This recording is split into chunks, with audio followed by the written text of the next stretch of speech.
Kita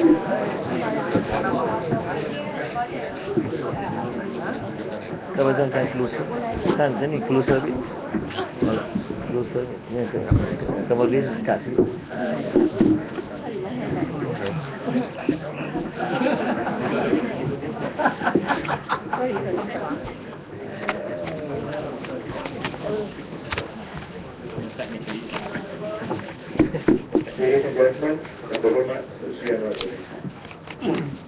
Assalamualaikum warahmatullahi wabarakatuh.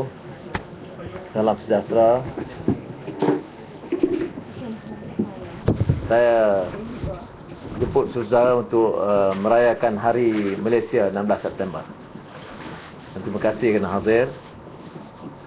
Kerana hari ini penting, satu detik sejarah yang bermakna dalam perjuangan kita, termasuk tentangan terhadap penjajah dan berikutnya terhadap satu sistem yang bergelumang dengan rasuah dan kezaliman.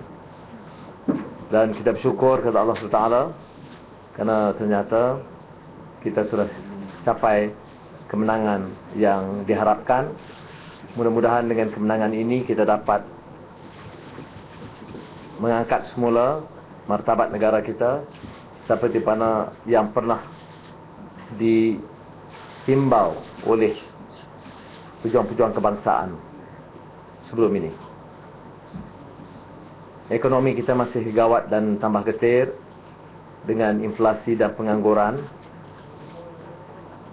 Ketegangan ras meningkat, bertambah dengan propaganda yang disebarkan oleh media yang dikuasai oleh UMNO dan kerajaan.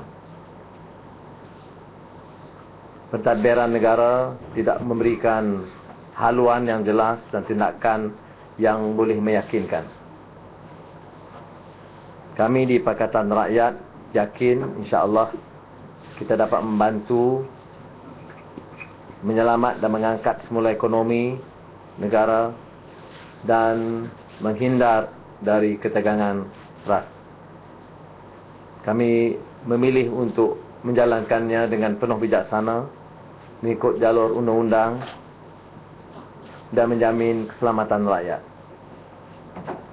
Saudara-saudara, sehingga hari ini kita telah mendapati jumlah ahli-ahli parlimen yang melebihi dari keperluan minima untuk membentuk kerajaan, dan jumlah ini mewakili semua kelompok, agama, kaum dan wilayah. Kami ingin tekankan bahawa proses perubahan ini harus aman dan tidak mahu mengulangi apa yang pernah berlaku di Selangor dan Perak pada 8 Mac, di mana dokumen dan kelengkapan kerajaan dimusnahkan. Kita juga ingin menekankan agar dan menasihat rakan-rakan dalam Barisan Nasional dan pemimpin mereka supaya jangan menyalahgunakan kuasa, menangkap dan menahan atau mendera penyokong-penyokong kami. Umpamanya tindakan Badan Pencegah Rasuah terhadap Datuk Seri Yong Teck Lee, sebaik SAPP mengumumkan hasrat menyokong undi tidak percaya terhadap pimpinan Perdana Menteri Abdullah Badawi, adalah taktik dan rencana yang harus ditolak. Begitu juga penggunaan Akta Keselamatan Dalam Negeri terhadap ahli parlimen Teresa Kok yang bertujuan di antara lain untuk menyekat kemarahan proses perubahan kerajaan.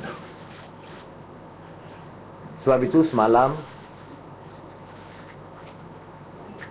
Dr. Hatta, Saudara Johari dan Anthony Loke mewakili Pakatan Rakyat mengemukakan surat bagi pihak Pakatan Rakyat kepada Perdana Menteri untuk memohon pertemuan segera. Dan kita memilih 3 anggota parlimen untuk membawa surat ini, menunjukkan seriusnya kita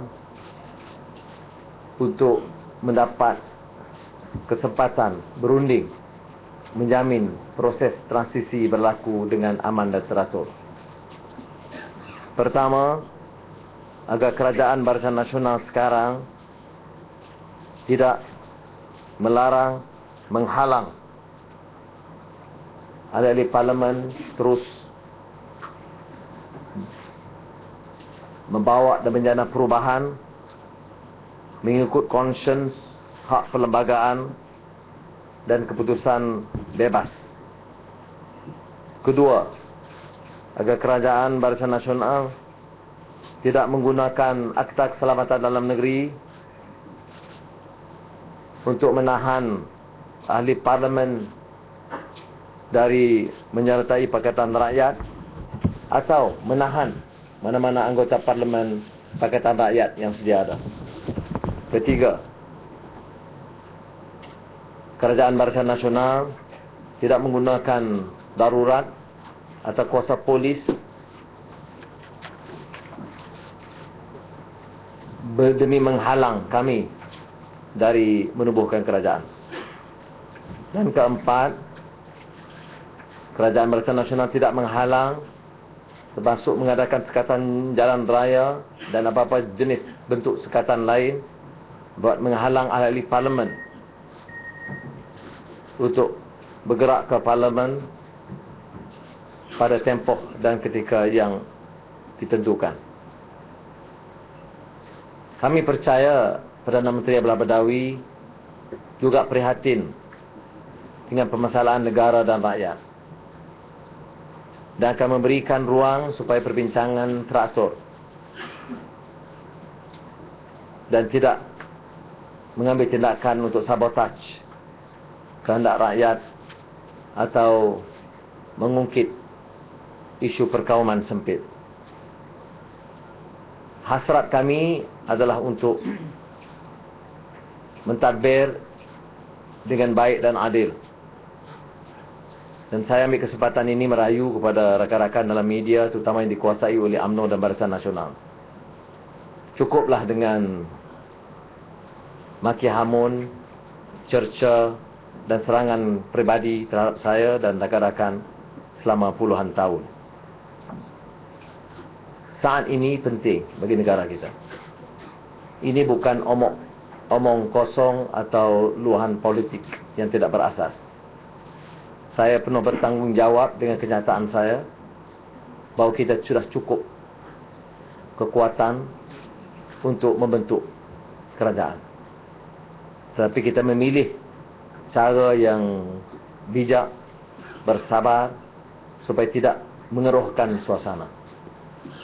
Dan putusan Malaysia RTM TV3 umpamanya tak perlulah guna cara cerca dan propaganda kotor, kerana kita sudah punyai kekuatan yang cukup untuk membentuk kerajaan. Dan sebaik kita peroleh mesyuarat perjumpaan dengan Perdana Menteri, kita akan ikut dan patuh dengan kehendak Perlembagaan Persekutuan dan undang-undang, termasuk memperolehi perkenan Duli Yang Maha Mulia Yang di-Pertuan Agong. Ladies and gentlemen, today Malaysians celebrate Malaysia Day, the day our country became whole and our people become united. This day has a new meaning. After years of struggle, after fighting against a system that is corrupt and unjust, we affirm that victory is finally at hand. Our vision of rebuilding this country and bringing its people together as the founding fathers envisioned is within reach. The economy is in turmoil, with runaway inflation and joblessness creating widespread discontent. Racial tensions have been rising, exacerbated by the propaganda spread in the government-owned mainstream media. the administration has offered no vision to steer the nation out of this quagmire, and